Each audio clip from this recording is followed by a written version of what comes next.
एक चीज होती है, जो भी बोलता है न्यासी क्या कहता है, बोलो साधो कहते हैं ना, इसका मतलब क्या है? आप एक गहन चिंतन करो। ये कुछ संतों ने, उन संतों ने जो ये चीज बनाई, जो बताई हमें, ये कोई ऐसा नहीं बताई। इसका मतलब एक सीधा सा जो निकाल लिया, अगर आप खेत के अंदर गेहूं बोओगे तो क्या काटोगे? गेहूं ही काटोगे ना।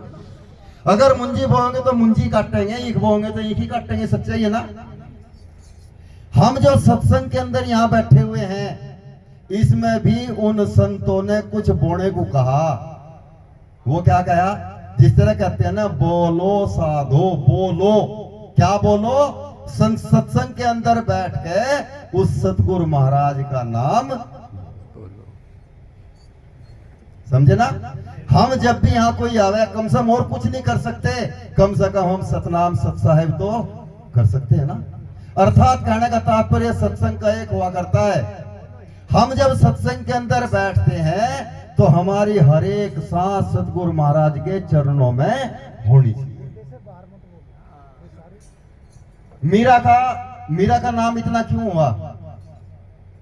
मीरा का नाम इसलिए हुआ कि मीरा जब सत्संग के अंदर बैठती थी तो वो सतगुरु महाराज के चरणों में ध्यान लगा करके बैठती थी। वो इधर उधर की बात नहीं किया करती थी, कहीं इधर उधर उसका ध्यान नहीं भटकता था। आंख बंद करती थी। जो भी सतगुरु महाराज प्रवचन करते थे, संत प्रवचन करते थे, उन प्रवचनों के अंदर वो ध्यान से सुनती थी और बाद में उनका चिंतन करके अपने जीवन में धारण करती थी।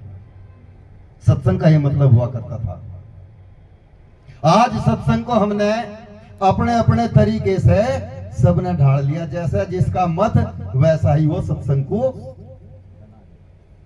सतगुरु महाराज मंच से प्रवचन कर रहे, भाई सत्संग में आए हो तो यहां से कुछ लेकर जाना, सत्संग में आए हो तो यहां से कुछ बदल कर जाना, सत्संग में आए हो तो यहां कुछ छोड़कर जाना। सत्संग तो हजारों आदमी सुनते हैं, लेकिन कोई एक व्यक्ति होता है जो सत्संग को गहन चिंतन से सुनता है। ऐसा ही वो व्यक्ति था, उसने ध्यान से सुना। आरती हुई, आरती होने के बाद प्रसाद लिया, मत्था टेका, बात दिमाग में गुरुजी की आई। गुरुजी कह रहे थे कि सत्संग में आए हो तो यहां से कुछ छोड़कर जाना, सत्संग में आए तो यहां से कुछ बदल कर जाना, सत्संग में आए हो तो यहां से कुछ लेकर जाना। क्या छोड़ूं, क्या बदलूं, क्या लेके जाऊं? चिंतन करता करता गेट पे पहुंच गया। गेट पे बहुत सारी चप्पल पड़ी थी। बोला ऐसा करो, अपनी पुराने वाली छोड़ दो, नई वाली बदल दिया ना, छोड़ दी भी। इसको सतगुरु महाराज नहीं कह रहे थे। सतगुरु महाराज कह रहे थे अगर सत्संग में आए हो तो यहां से कुछ लेकर जाना। अर्थात क्या लेकर जाना? सत्कर्म लेकर जाना। अपने बुरे कर्मों को यहां छोड़कर जाना। अगर सत्संग में आए हो तो यहां से कुछ बदल कर जाना। हमने सत्संग को क्या, सतगुरु महाराज के वचनों को मानना। सतगुरु स्वामी समनदास जी महाराज का एक एक वचन मैं दावे से कहा करता हूं, अगर दुनिया के सारे वेद शास्त्र कुरान पुराण जितने भी हैं, इन सबको तराजू के एक पलड़े में रख दिया जा और सतगुरु स्वामी समनदास जी महाराज का एक वचन एक पलड़े में रख दिया जा, तो निश्चित है वो एक वचन का पलड़ा भारी रहता है, बाकी सब थोता। लेकिन क्या हमने उनके वचनों पे ध्यान दिया? क्या हमने उनके वचनों को माना? हम सत्संग तो सुनते हैं, वाणियां तो सुनते हैं, लेकिन इन वाणियों के अंदर, उन वचनों के अंदर विचार करते नहीं है। यही एक कारण है। मैंने चिंतन किया सतगुरु समनदास जी महाराज के 2-4 वचनों का, और चिंतन, गहन चिंतन, आपको ताज्जुब होगा सतगुरु महाराज समनदास जी के एक वचन के अंदर कितनी अनमोल चीज बताते थे। ऐसे मैंने कहा अभी, जैसे सतगुरु महाराज प्रवचन कर रहे मंच से, भाई सेवा करो, सेवा साथ जागी। सबसे पहले सतगुरु समनदास जी क्या बताते थे? अगर आप में से किसी ने भी सतगुरु समनदास जी महाराज के चरणों में जाकर बंदगी की हो तो सतगुरु समनदास जी महाराज मत्था टेकते ही, बंदगी करते ही एक वचन निकालते थे, भंडारे में जा भोजन ले ले। कहते थे ना। वो केवल इसलिए नहीं कहते थे कि मैं आपको कह रहा कि भोजन ले ले, वो इसलिए कहते थे मेरे हर समाज के व्यक्ति के अंदर ये भावना हो, अगर उसके द्वार पर कोई अतिथि जा तो सबसे पहले उसको भोजन की व्यवस्था करें। यही तो कहते थे, यही तो समझाना चाह रहे थे। सतगुरु समनदास जी महाराज कहा करते थे सेवा सबसे बड़ी चीज है। सत्संग करो, सत्संग सबसे बड़ी चीज है, और सत्संग से ही मुक्ति का मार्ग मिलता है इस जीव का। क्या हमने इन पे चिंतन किया? इनके मैं 2-4 बात 5 मिनट में आपको बताऊं। इसी चिंतन की जो मैंने गहन चिंतन किया, वो गहन चिंतन क्या था? ऐसे ही सतगुरु महाराज प्रवचन कर रहे, भाई सेवा करो, भूखों को भोजन दो, सत्संग करो, इससे आपका कल्याण होगा। बहुत मैंने कहा था, हजारों आदमी सत्संग सुनते हैं, लाखों आदमी सत्संग सुनते हैं। वहां भी बैठे थे, एक 10-11 साल का बच्चा सत्संग को सुन रहा था। उस सत्संग को उस बच्चे ने सुना। सुनने के बाद उसके विचार आया कि मेरे पास तो कोई पैसा नहीं है, मैं तो कहीं दिहाड़ी मजदूरी नहीं करता, फिर सेवा कैसे करूं? लेकिन एक बात याद रखना, जो करने वाला व्यक्ति होता है वो रास्ता निकाल लिया करता है, और जो निकम्मा और कमचोरा हुआ करता है वो केवल बहाने बनाया करता है। उस बच्चे ने रास्ता निकाला। जून जुलाई का महीना था, गर्मी का महीना था। 2 पानी के घड़े, घड़े का मतलब समझते होगे ना सभी, घड़े लिए और उनको रास्ते पर रख लिया। पीपल का एक छायादार पेड़ था, उस पेड़ के नीचे रख लिया। जो भी व्यक्ति उस रास्ते से गुजरता उसको ही पानी पिलाता, बड़ा आशीर्वाद उस बच्चे को देते। जो भी पानी पीता वो आशीर्वाद देता। 3-4 महीने ऐसे ही पानी पिलाते पिलाते हो गए। उसके पास से उस रास्ते से 2-3 व्यक्ति, 4 व्यक्ति लगभग रोज से गुजरते थे, कोई दिन छूटता था। एक दिन उसने बैठाया, दोस्त बैठो, बैठाया। दोस्त आप यहाँ के तो नहीं हो, मैं पिछले गांव वालों को, अगले गांव वालों को, सबको जानता हूं। आप यहाँ के नहीं हो, लेकिन आप यहाँ से रोज निकलते हो, 1-2 दिन छूटता है कोई। आप कौन हो, कहां से आते हो? उन्होंने कहा, दोस्त सच्चाई हम यहाँ के नहीं है। आप कौन है, कहां से आते हैं? बोला, मैं यमदूत। यमदूत का मतलब समझते होगे ना? हम यमदूत हैं। जब भी कोई इस गांव के अंदर मरता है, अगले गांव के अंदर जब भी कोई मरता है, तो हम उसके प्राण लेने के लिए आते हैं। यमदूत हो? हाँ। यार दोस्त एक बात बताओ, क्या कि जब कोई व्यक्ति मरता है, केवल उसी को लेकर जाओ, दूसरे कोई दिक्कत ही नहीं होती। थारे धोरे कोई नाम, फाइल, कंप्यूटर, लैपटॉप कुछ है? बोला सब कुछ है। बोला उसमें सब की, बोला सब जीवों की है। बोला जितना भी धरती पर जीवक, हाँ मेरी भी है, तेरी भी है। दोस्त एक काम करना, क्या जब कल आओ तो कल मेरे नाम की फाइल देख कर आना, मेरी मौत कब होगी और कैसे होगी। उन्होंने कहा, भाई ये हमारे नियम के विरुद्ध है, क्योंकि मौत का अचानक आना ही, अगर मुझे पता चल जा कि भाई कल को मैं यहां से रोड पे चढ़ूंगा, रोड पे चढ़ते पीछे ट्रक आवेगा, खरगोश तो मेरा एक्सीडेंट होगा, मरो मैं तो कहीं भोपाल आज में जाता ही नहीं भाई, मेरी खाट ही बिछा दे, मरू ही नहीं। लेकिन अचानक ही काम है ना। बोला हाँ भाई, अब तो हमारे तुम दोस्त हो गए ना, मैं किसी को बता तो। एक ने कहा चलो देख लेंगे, बच्चा ही तो है। उन व्यक्तियों ने, चारों ने जब जाकर के उसके नाम की फाइल देखी, वो चारों के चारों रोने लगे। इतना मोह उस बच्चे से हो चुका था, चारों के चारों रोने लगे। एक कुछ ज्यादा ही जोर तो रो रहा था। वापस अगले दिन आए। जब अगले दिन आए, उसने बैठा करके उनको पानी पिलाया। पानी पिला करके कहा, दोस्त मेरे नाम की फाइल देखी? बिल्कुल देखी। क्या देखा? कि जब तेरी शादी होगी, अर्थात तू जवान होगा, 20-25 साल का होगा, तेरी शादी होगी, जिस दिन तेरी दुल्हन घर के अंदर आएगी, उसी दिन रात के ठीक 12 बजे सरफ के डसने से तेरी, अब मजा आएगा आपको, सुनना ध्यान से। बोला अच्छा लो। हाँ दोस्त एक बात तो बताओ, क्या इससे कुछ बचने का तरीका भी है क्या? बोले बचने का तरीका है। क्या तरीका है? शादी मत करवाना। मौत तो शादी है, जब तक जिंदा रहना शादी मत करवाना। वो जो चौथा था वो फिर रोने लगा। बोले भाई तू वहां भी रोता, यहाँ भी क्या बात है? बोले भाई बात यह है कि तुमने ये तो पढ़ लिया कि इसकी मौत सरफ के डसने से है, लेकिन तुमने नीचे वाली लाइन ये नहीं पढ़ी कि उस दिन सरफ बढ़ने का नंबर मेरा है, और मुझे इस अपने प्यारे दोस्त को डसना पड़ेगा। कोई बात नहीं, चले गए। 20-25 साल उन बातों को गुजरे। लड़का 20-25 साल का हो गया। माँ बाप शादी होगा, वो नाट का खड़ा हो जा।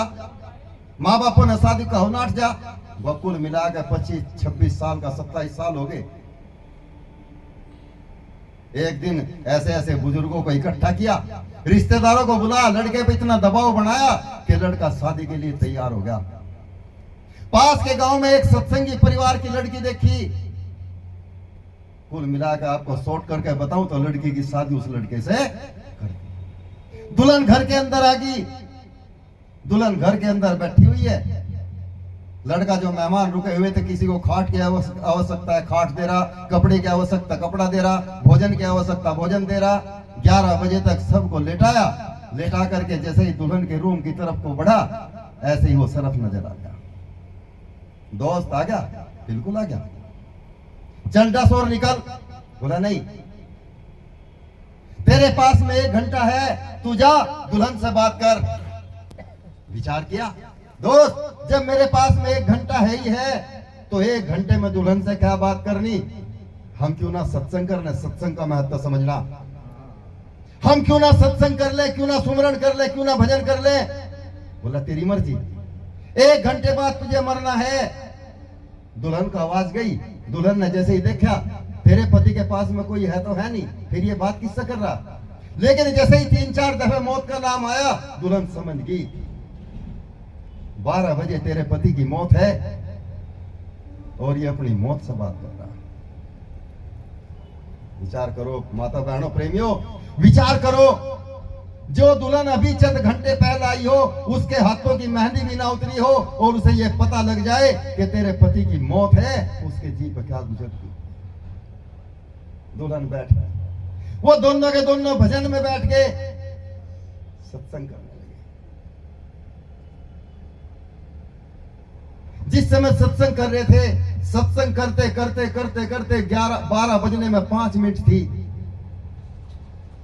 उसी 5 मिनट के अंदर उसी बस्ती के अंदर एक औरत को बच्चा हुआ।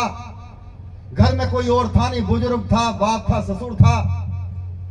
बच्चे को जन्म देते ही उस औरत ने कहा, पिताजी मेरे शरीर के अंदर जीने की क्षमता नहीं रही, मेरे शरीर के अंदर इतनी ताकत नहीं रही, मुझे भोजन की व्यवस्था करो पिताजी, मुझे भोजन चाहिए। उसने कहा, बेटी रात के 12 बजे मैं कहां से भोजन लेकर आऊं। पिताजी या तो भोजन की व्यवस्था करो, वरना जिस बच्चे को मैंने जन्म दिया मैं इसी को खाऊंगा। विकट घड़ी आई ना। बुजुर्ग बात था, भाग लिया वहां से जाके एक चौपले पे आवाज लगाई, भाई किसी के पास में अगर भोजन हो तो मुझे भोजन दे दो, मेरी बेटी को बच्चा पैदा हुआ, उसको भोजन की आवश्यकता है। भोजन का महत्व समझना सत्संग के द्वारा। उस दुल्हन के कानों में जैसे ही आवाज पड़ी, विचार किया, ये जो थाल रखा हुआ है, जो मुझे अपने पति के साथ में बैठ के खाना था, पति की तो 12 बजे मौत है, इस थाल का क्या। दुल्हन ने वो थाल उठाया और थाल उठा करके लेकर के चल दी। जाके कहा, लो बाबा भोजन लो। उसने वो थाल हाथ में लिया, एक झलक दुल्हन को देखा और भाग लिया। वो औरत उस बच्चे को हाथ में लेकर खाने के नाम का तैयार बैठी हुई है। जाके आवाज लगाई, बेटी में भोजन ले आया। उसने उसको भोजन दिया, उसने भोजन किया और भोजन करते ही कहा, पिताजी एक बात बताओ, रात के 12 बजे इतना स्वादिष्ट भोजन, गर्मा गर्म भोजन आप कहां से लेकर के आए। बेटी मुझे नहीं पता कहां से आया, लेकिन जिसने मुझे भोजन दिया वो कोई दुल्हन थी, उसने मुझे भोजन दिया। पिताजी जिसने भोजन दिया मैं उसको दिल से आशीर्वाद देना चाहती हूँ, नाभि से आशीर्वाद देना चाहती हूँ। और जैसे ही उसने कहा, वो सदा सुहागन रहे। 12 बच्चे। समझना सत्संग का और भोजन का महत्व, सेवा का महत्व समझना। 12 बज चुके थे। उसने कहा, दोस्त 12 बज गए, डंक मारो और निकल। बोला, रे मैंने तुझे 4 दफे डस लिया और ये मेरी जिंदगी का पहला सीन है। अगर 4 बार के डसने में तुझे मौत नहीं आई, वरना 1 बार के मैं साफ हो लिए। बोला, 1 बार और कोशिश कर। 5वीं बार डसा, नहीं मरा। बोले 10 मिनट रुक। इसलिए मैं कह रहा कि सतगुरु समनदास जी महाराज का एक एक वचन इतना अनमोल था। सतगुरु समनदास जी कहा करते थे, काल हमारा कुकड़ा, यम हमारे गुलाम, हर हम चिल्ले हैं सतगुरु के तो किसे करें सलाम। कहते थे ना। कितना गौर किया हमने उन वचनों पे। काल सर्वा सर्वा नहीं होता, उनके सिर पे भी सतगुरु होता है। बोला 10 मिनट रुक, 10 मिनट रुका, भाग लिया वहां से। जाकर सतगुरु महाराज अपने आसन पर विराजमान है, देखते ही मुस्कुराए। जाके काल ने माथा टेका उस यमदूत ने, महाराज एक बात बताओ, क्या कारण है कि मैंने एक व्यक्ति को अब तक अपनी जिंदगी में एक बार डसा, वो खत्म हो गया, उस व्यक्ति को मैंने 5 दफे डस लिया लेकिन उसको मौत नहीं आ रही, कारण क्या है? महाराज ने कहा भाई इसका सबसे बड़ा कारण तो तू ही है। बोला मैं कैसे कारण हूं? कि तन्ने उसके साथ में 1 घंटा सत्संग किया और सत्संग के अंदर मौत, समझ गए ना सत्संग का महत्व, कि सत्संग के अंदर मौत नहीं आती। दूसरा कारण, उसके घर के अंदर जो उसकी पत्नी है वो है, वो कैसे है कि उसने 2 जीवों की जान बचाई, भोजन दे गए। अगर वो भोजन ना देती तो जिसको भोजन खाना था, अगर उसको भोजन ना मिलता तो वो मरने वाली थी, और उस बच्चे को भोजन का महत्व समझना। बोले महाराज बोले अब उसकी उम्र कोई 25 साल थोड़ा ही रही, कि अब उसकी उम्र 100 साल होगी। समझना मेरे प्रेमियों, कहते हैं ना संत, सत्संग की आधी घड़ी तपके बरस 1000 तो भी बराबर ना हो संतों ने किया। सत्संग आधी घड़ी का भी सुनने को मिल जाए तो इस जीव के पाप कोटि कोटि जन्म के कट जाते हैं। इतना फल हमें इसका नहीं मिलता, जितने लोग गंगा में नहाते हैं या तीर्थ करते हैं, व्रत करते हैं, कुछ फल नहीं मिलता। लेकिन सत्संग अगर आधी घड़ी का भी मिल जाए तो आधी घड़ी के सत्संग का फल मिल जाएगा। कितनी उम्र बढ़ी भाई 1 घंटे के सत्संग से? 75 साल। मेरे प्रेमियों, कहने का मेरा एक ही तात्पर्य रहा करता है, मुझे कोई आवश्यकता नहीं साज की 4 घंटे आप बुलवा लो, मैं ऐसे ही बोलता रहूंगा कंटिन्यू, मुझे कोई दिक्कत नहीं है। और मैं यही सत्संग नहीं कर रहा, भारत के 28 प्रदेशों के अंदर जाया करता हूं। अभी मैं नेपाल के अंदर भी सत्संग करके आया, कम से कम 15 दिन सत्संग करके आया। चाहे वो छत्तीसगढ़ हो, साउथ हो, तेलंगाना हो, कर्नाटक हो, चाहे वो महाराष्ट्र बंबई हो, लेकर लेह लद्दाख तक मैं जाया करता हूं। अर्थात कहने का मेरा एक ही तात्पर्य रहता है कि सत्संग अगर सुनो, बेशक पूरी रात का सत्संग मत करो, वाणियां आप 4 कम कर लो, लेकिन सत्संग के अंदर ऐसा विचार करो जो इस समाज को लग जाए।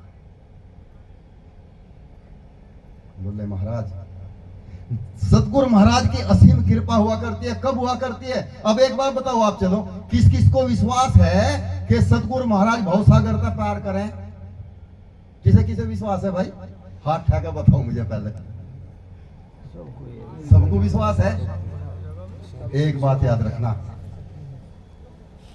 सतगुरु महाराज किसी को पार नहीं करते, याद रखना।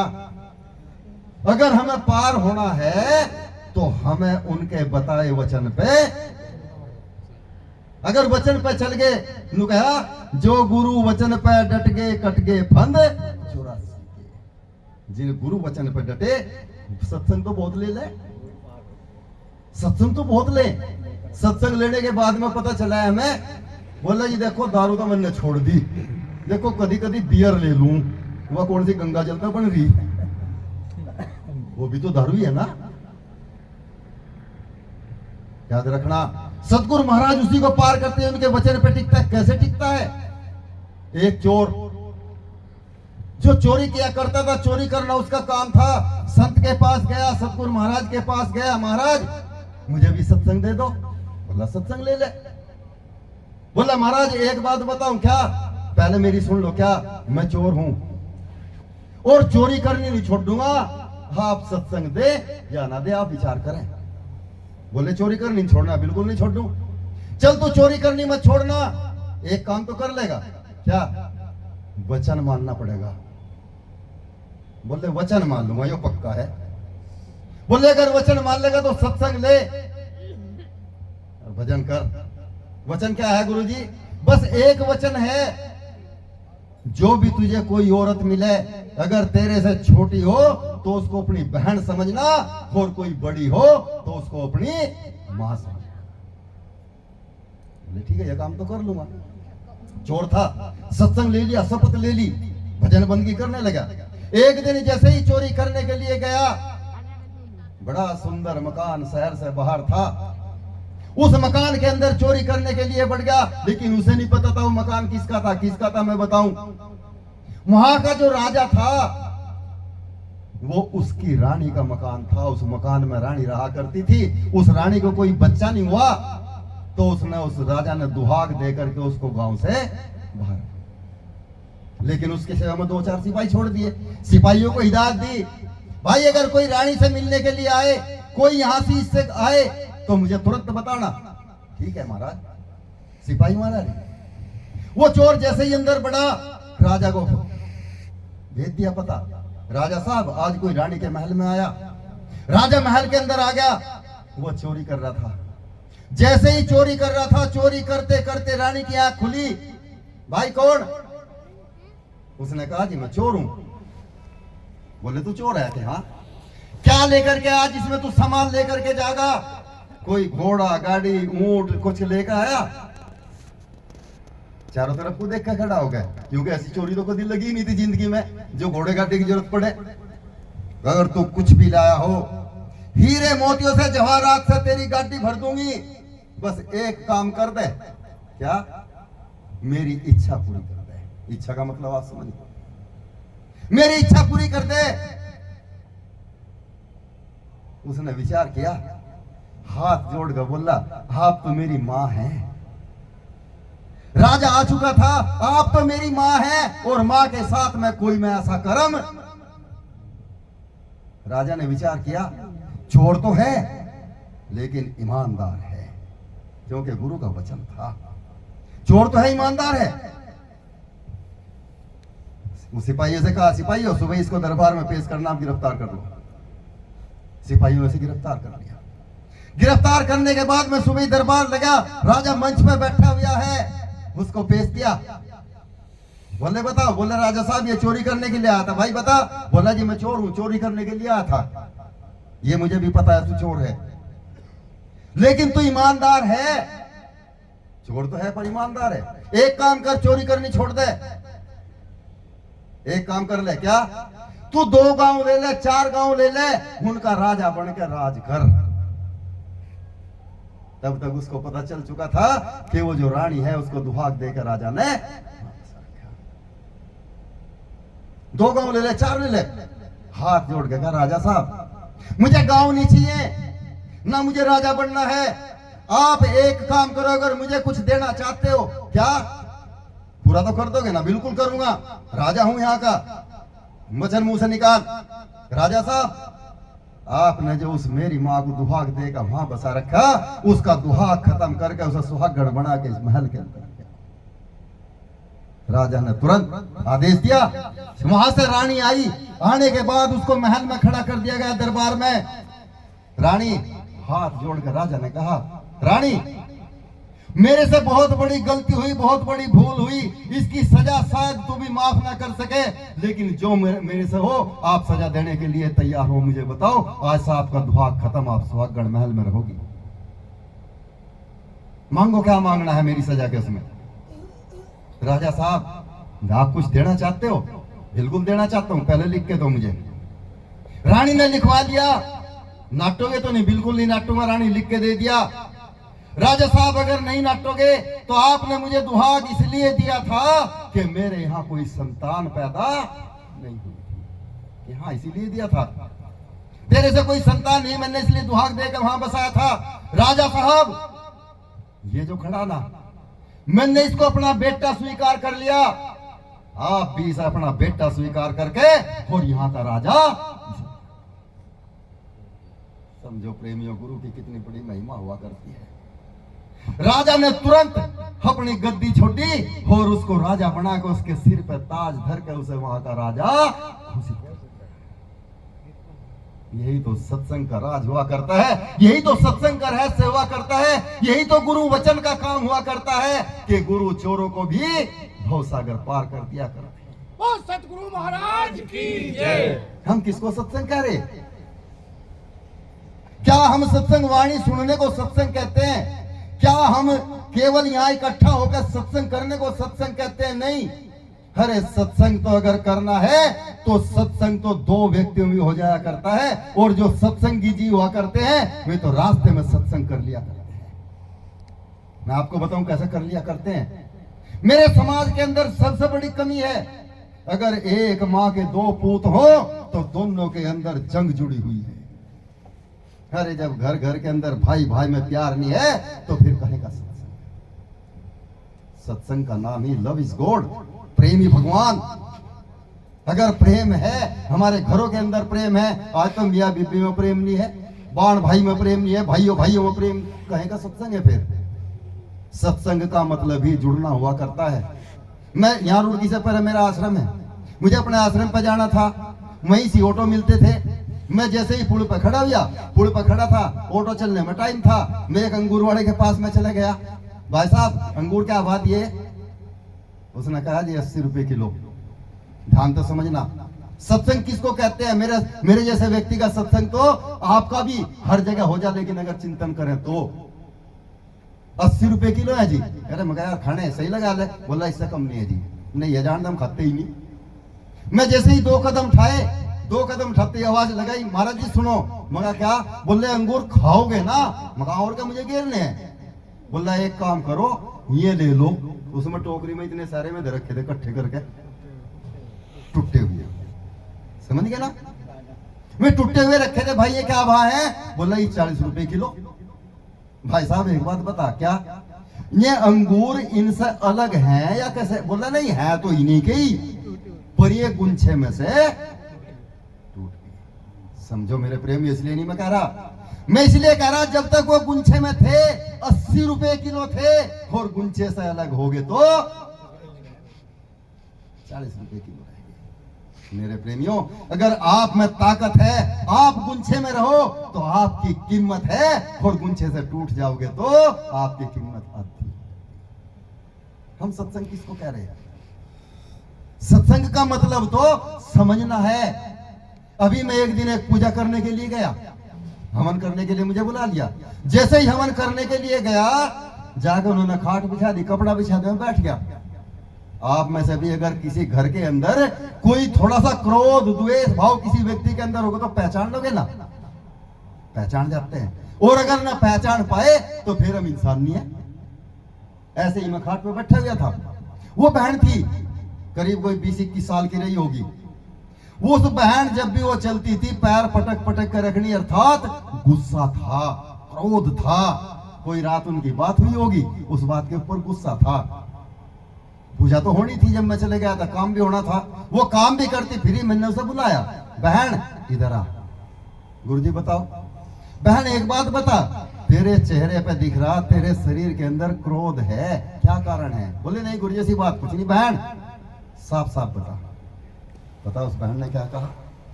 गुरुजी एक बात बताओ आप। मगर क्या? यो मेरा भाई है, मेरे से बड़ा है।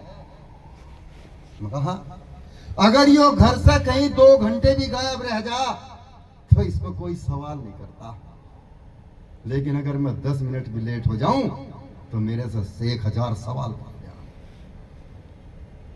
क्या जवाब दोगे उस बहन को? मेरे पास क्या उसका कोई जवाब था? शायद नहीं। मैंने उस बहन को बिठाया, बहन बैठ। बहन कभी बाजार के अंदर गई? गुरुजी बिल्कुल गई।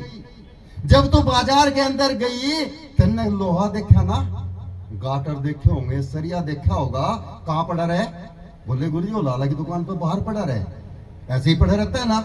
हाँ, रात हो दिन हो वैसे ही पड़ा रहा है। बिल्कुल पड़ा रहा है गुरुजी। कभी तो सुनार की दुकान पे गई होगी? बिल्कुल गई। बहन सोने को सुनार कहां रखता है? बोले गुरुजी सोने को तो सुनार तिजोरी के अंदर रखता है। बहन हीरे को कहां रखता है? तिजोरी के अंदर रखता है। और बहन तुमने ये भी देखा होगा, हीरा जो होता है ना, आपने भी देखा होगा, चिंतन कर लेना, मैं तो चिंतन किया करता हूं इसलिए कह रहा। हीरे को सुनार जब रखता है, एक बड़ा मुलायम कपड़ा होता है मलमल का, उस कपड़े की तय करके उसमें लपेट के और जिस डिब्बी में रखता है ना, उस डिब्बी को भी आपने देखा हुआ, कितना मुलायम कपड़ा उसमें लगा हुआ होता है। बड़ी एहतियात से उसको उसमें रख के बंद करके तिजोरी के अंदर रखता है। बोली हाँ गुरुजी। बहन क्यों रखता है? इसलिए लगता है कि उस लाखों रुपए के हीरे के ऊपर अगर जरा सी खरोंच भी आ गई तो वो हीरा बेकार हो जाया करता है। बहन, तेरा जो ये भाई है ना, ये तो लोहा है, इसे कहीं गिर दे कोई दिक्कत नहीं है, लेकिन बहन तू तो वो हीरा है, अगर तेरे ऊपर जरा सी खरोंच भी आ गई तो तेरा जीवन बर्बाद हो जाएगा। इसलिए तेरे माँ बाप को तेरी चिंता हुआ कर, इसलिए तुझे डांटते हैं, इसलिए तुझे ये धमकाते हैं और तुझसे सवाल करते हैं, इससे लोहे से सवाल नहीं करते। शायद उस बहन की समझ में तो बात आ गई। क्या हर एक बहन इन बातों को समझ सकती है? मैं कहा करता हूं, जब मेरे सन 80 की बात ले लो, सन 80 के अंदर जितनी हमारी बुजुर्ग महिलाएं थी, बुजुर्गों की बात बता रहा, जवानों की बात नहीं मैं कर रहा। अगर बुजुर्गों के अंदर इतना सम्मान था और इतनी दिमाग था तो हमारे उस समय के जवानों के अंदर कितना होगा। अगर किसी माँ का जरा सा कपड़ा शरीर पे से कहीं से फट गया ना और नया लेने का जुगाड़ नहीं है तो वो माँ अपने कपड़े पे थेगड़ी लगा करके पहन लिया करती थी, लेकिन अपने शरीर को किसी को देखने होता था ना, ऐसा देखा होगा ना। आज कितना बेहुदा समय है। बहन पैंट लाती हैं, 10-10 हजार रुपए की पैंट लाती हैं, वो यहां से भी पटरी, यहां से पटरी, यहां से पटरी।